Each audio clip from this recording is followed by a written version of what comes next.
Good evening all of you. आप सभी का बीएससी फर्स्ट ईयर की केमिस्ट्री क्लास में स्वागत है। पिछले लेक्चर्स में अपन ने वैलेंस बॉन्ड थ्योरी वीबीटी के बारे में पढ़ा था। ठीक है, आज का हमारा टॉपिक है संयोजकता बंध सिद्धांत द्वारा H2 अणु की व्याख्या। ठीक है, कि वैलेंस बॉन्ड थ्योरी के बेसिस के ऊपर अपन H2 मॉलिक्यूल्स की स्टडी करेंगे। सबसे पहले इसका इंट्रोडक्शन देखते हैं अपन कि इसके लिए अनंत पर स्थित दो हाइड्रोजन परमाणुओं को क्रमशः एच ए, ठीक है, और एच बी माना जाता है। ठीक है, अपन ने दो हाइड्रोजन परमाणुओं को मान लिया। ठीक है, जो बहुत दूर स्थित है। ठीक है, वे दोनों के बीच में किसी टाइप्स का अभी तक इंटरेक्शन नहीं हुआ है। ठीक है, एक को नाम अपन ने दे दिया एच ए, दूसरे को दे दिया एच बी, जबकि दोनों क्या होते हैं, समान है। ठीक है, मतलब दोनों की सारी प्रॉपर्टीज इक्वल है, मास वगैरह। एच ए में उपस्थित इलेक्ट्रॉन को एक तथा एच बी में उपस्थित इलेक्ट्रॉन को अपन क्या कहते हैं, दो। मतलब एच ए का जो इलेक्ट्रॉन है उसको एक नाम दे दिया। ठीक है, नंबरिंग कर दिया अपन ने। ये हाइड्रोजन के अंदर एक इलेक्ट्रॉन है तो, और एच बी में इसको जो इलेक्ट्रॉन है उसको नंबरिंग करके दो नाम दे दिया। उसी प्रकार एच ए के वन एस कक्षा को अपन तरंग फलन, ठीक है, साई के रूप में व्यक्त करें अगर तरंग फलन के रूप में, तो उसका क्या नाम दे दिया, साई ए वन। ठीक है, प्रदर्शित करते हैं। और यह तरंग फलन बताता है कि एक मतलब वन इलेक्ट्रॉन एच ए का केवल नाभिक ए से क्या होगा, आकर्षित होता है। ठीक है, उसी प्रकार अगर अपन एच बी के वन एस कक्षक को साई बी टू के द्वारा प्रदर्शित करें, जिससे स्पष्ट होता है कि जो सेकंड नंबर इलेक्ट्रॉन है वो केवल एच बी के जो नाभिक है उससे ही आकर्षित होता है। नेक्स्ट अगर अपन बात करें, लेकिन जब परमाणु बंद दूरी पर स्थित होते हैं, ठीक है, तो उन उसमें प्रत्येक इलेक्ट्रॉन क्या भिन्न भिन्न नाभिकों से भी आकर्षित होता है। ठीक है, अर्थात इलेक्ट्रॉन वन है जो नाभिक ए व बी दोनों से आकर्षित होता है। उसी प्रकार सेकंड है वो वन और दोनों से आकर्षित होता है। ठीक है, अब सेकंड कंडीशन ये बता रखी है कि अगर दोनों ही एच और एच बी अगर इंट्रैक्शन फोर्स के अंदर आए, एरिया के अंदर आते हैं, आकर्षित बल क्षेत्र के अंदर अगर आए और दोनों के अंदर अगर आकर्षण हो रहा है, तो जो पहला इलेक्ट्रॉन है एच ए का वो एच ए और एच बी दोनों की जो नाभिक है उससे आकर्षित हो सकता है। उसी प्रकार जो सेकंड इलेक्ट्रॉन है एच बी का वो दोनों ही जो नाभिक है ए और बी के उससे भी आकर्षित हो सकता है। ठीक है, तो अगर अपन इनकी स्ट्रक्चर देखें, ठीक है, देखिए कि ये एच है, हाइड्रोजन एलिमेंट है, इसका तरंग फलन साई ए है, साई ए वन है। ठीक है, और इसके नाभिक है ये ए की, और इसका इलेक्ट्रॉन है जो इससे आकर्षित हो रहा है। उसी प्रकार ये एच पी के बारे में बता रखा है। अब यहाँ पर देखिए दोनों के इंट्रैक्शंस के बारे में बता रखा है कि जो एच ए का इलेक्ट्रॉन है वो इसकी नाभिक से भी आकर्षित हो रहा है, और एच बी का जो इलेक्ट्रॉन है वो एच ए की भी नाभिक से भी आकर्षित हो रहा है। इस बंद दूरी पर दो संरचनाएं दो संभावनाएं बनती हैं। ठीक है, देखते हैं कौन कौन सी। कि जब प्रत्येक परमाणु का इलेक्ट्रॉन अपनी ही नाभिक द्वारा आकर्षित होता है। ठीक है, मतलब एच ए का इलेक्ट्रॉन जो एक है वो केवल उसी की नाभिक द्वारा आकर्षित हो रहा है, अर्थात एक इलेक्ट्रॉन नाभिक ए द्वारा तथा सेकंड इलेक्ट्रॉन बी द्वारा आकर्षित हो। अतः इस स्थिति में H2 अणु के तरंग फलन को दो फलनों के रूप में गुण दोनों कक्षकों के तरंग फलनों को गुणा करके अपन प्राप्त करते हैं। ठीक है, मतलब एच ए का जो नाभिक है, ठीक है, वो केवल वन इलेक्ट्रॉन को आकर्षित करेगा, और जो एच बी का जो नाभिक है वो सेकेंड इलेक्ट्रॉन को आकर्षित करता है। इस कंडीशन में अगर अपन टोटल तरंग फलन की बात करें, ठीक है, तो जो दोनों तरंग फलन का जो गुण टोटल तरंग फलन होगा वो दोनों तरंग फलनों के क्या होगा, गुणनफल के बराबर होगा। अर्थात साई वन क्या होगा, psi A one into psi B two. ठीक है, ये तो हुई पहली कंडीशन। दूसरी कंडीशन देखें कि जब इलेक्ट्रॉन भिन्न भिन्न परमाणुओं की नाभिक द्वारा आकर्षित होता है, अर्थात इस कंडीशन में क्या होगा कि एक इलेक्ट्रॉन है, ठीक है, वो एच बी से भी आकर्षित होगा, और सेकंड वाला इलेक्ट्रॉन है वो एच है, मतलब दोनों ही क्या विपरीत नाभिकों से आकर्षित हो तब। अर्थात एक ई इलेक्ट्रॉन वन है वो बी द्वारा आकर्षित हुआ, इलेक्ट्रॉन सेकंड है वो ए द्वारा आकर्षित हो, तो उस कंडीशन के अंदर अगर अपन हाइड्रोजन एटम मॉलिक्यूल्स की अगर अपन तरंग फलन की बात करें, ठीक है, तो उसको क्या कहेंगे, साइन टू। वो कैसे होगा, sine A two into sine B one. ठीक है, ये होगा इक्वेशन नंबर टू।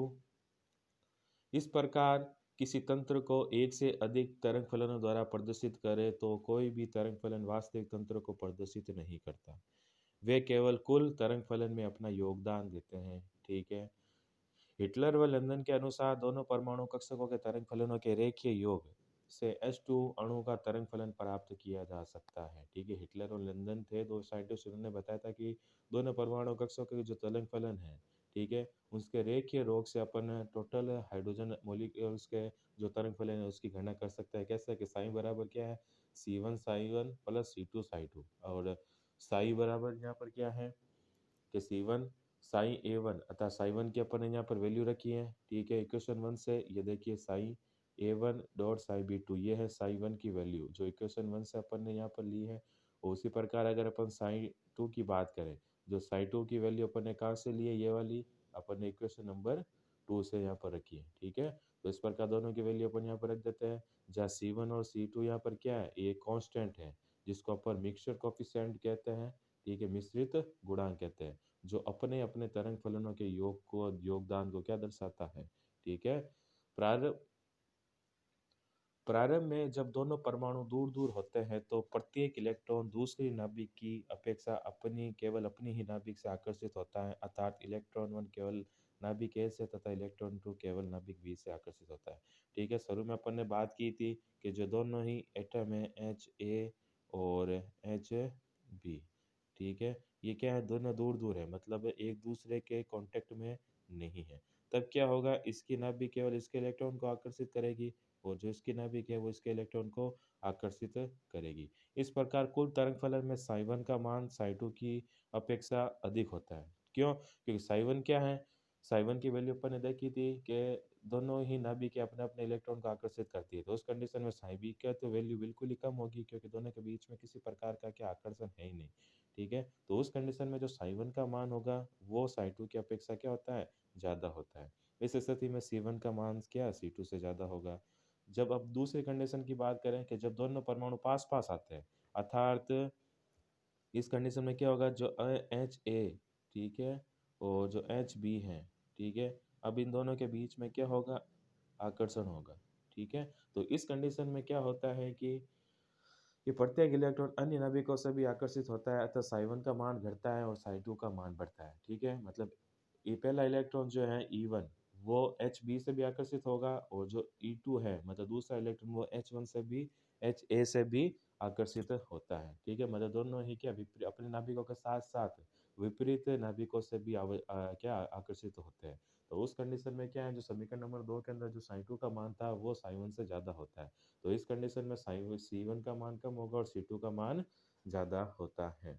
ठीक है, लेकिन बंद दूरी पर प्रत्येक इलेक्ट्रॉन दोनों नाभिकों से समान रूप से आकर्षित होते हैं, अर्थात नाभिक ए E1 व E2 को तथा नाभिक बी E1 व E2 को समान रूप से आकर्षित करते हैं।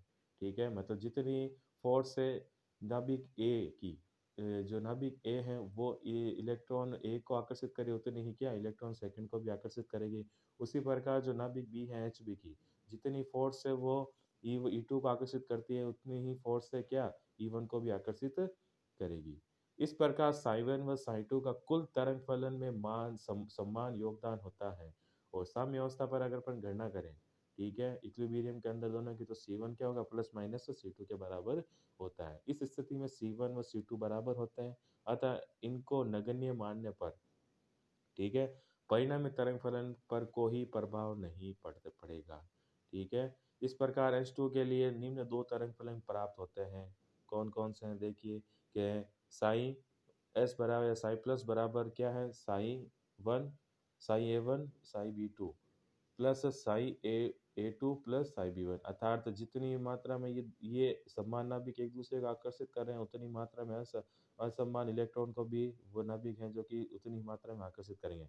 मतलब आकर्षण की जो दर है, ठीक है, दोनों ही कंडीशंस के अंदर बराबर होती है। उसी प्रकार ये तो हुई साई पॉजिटिव के बाद, अगर अपन साई नेगेटिव की बात करें कि Sai A1 dot Sai B2 minus, ठीक है, Sai A2 dot Sai B1, ठीक है, उतनी ही मात्रा में दोनों ही कंडीशंस के अंदर बराबर है। ठीक है, यहाँ पर साई प्लस साई एस का क्या होता है, सममित तरंग फलन है, अतः इलेक्ट्रॉन के विनिमय से इसके चिन्ह में कोई परिवर्तन नहीं होगा। ठीक है, उसी प्रकार साई माइनस साई ए की बात करें तो असममित तरंग फलन है, अतः इलेक्ट्रॉन विनिमय से इसका चिन्ह बदल जाता है। ठीक है, केवल यहाँ पर चिन्ह उसके इलेक्ट्रॉन विनिमय एक्सचेंज की दर को बता रहे हैं, कि पॉजिटिव की कंडीशन में क्या होगा और नेगेटिव कंडीशन ये बता रही है कि यहाँ पर इलेक्ट्रॉनों का विनिमय हो रहा है।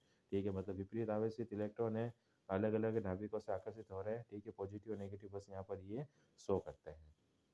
नेक्स्ट अगर अपन देखें कि अब अंतर्नाभिक की दूरी अर्थात R0 तथा स्थितिज ऊर्जा E0 के मध्य अगर अपन ग्राफ खींचे, ठीक है, इस अंतर्नाभिक की दूरी और किसके बीच में स्थितिज ऊर्जा, इन बीच का अगर अपन ग्राफ प्लॉट करें तो कुछ इस तरीके का ग्राफ अपने को देखने को मिलता है। ठीक है, देखिए जहाँ पर नीचे वाला जो स्लोप है वो साई एस पॉजिटिव का है।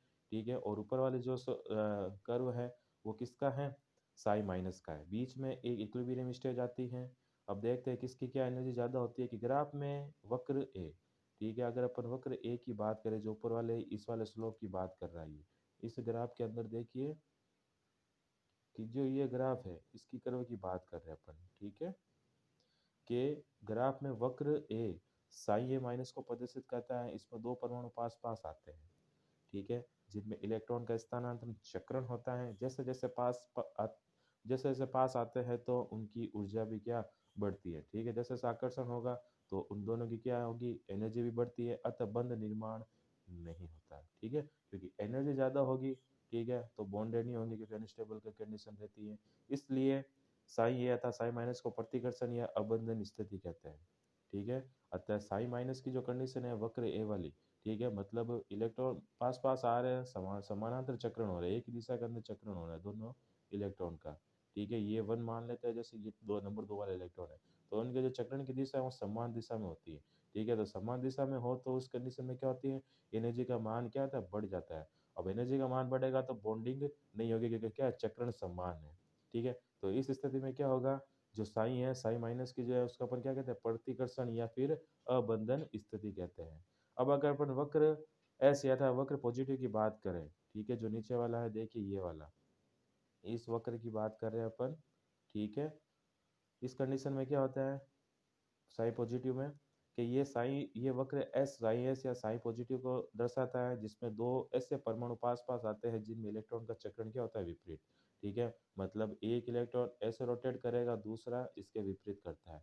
अब इस कंडीशन में क्या होता है देखिए कि जिसमें दो इलेक्ट्रॉन पास पास आते हैं जिनमें इलेक्ट्रॉन का चक्रण विपरीत होता है, अतः न्यूनतम ऊर्जा की स्थिति पर दोनों के मध्य क्या होता है, सिग्मा बंध बन जाता है, अतः साइंस को आकर्षण या फिर बॉन्डिंग स्टेट माना जाता है।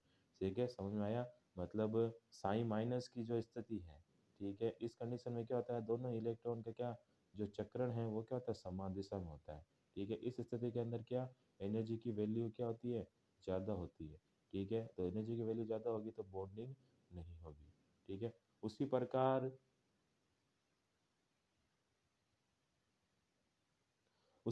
अगर अपन साई पॉजिटिव की बात करें, ठीक है, साई पॉजिटिव की, तो उस कंडीशन में क्या होगा, जो इलेक्ट्रॉन का चक्रण है वो एक दूसरे के विपरीत दिशा में है। इसके इस कंडीशन के अंदर जो एनर्जी की वैल्यू कम होगी और बॉन्डिंग क्या होगी इसमें पॉसिबल होगी, इसलिए इसको क्या कहते हैं, बॉन्डिंग स्टेट या फिर आकर्षण की स्थिति। और साई नेगेटिव को क्या कहते हैं, प्रतिकर्षण या फिर अबंधन की स्थिति कहते हैं। ठीक है, इससे आगे का जो अपना टॉपिक है इससे रिलेटेड वो अपन अपने अगले लेक्चर्स के अंदर कंटिन्यू करेंगे। Thank you so much.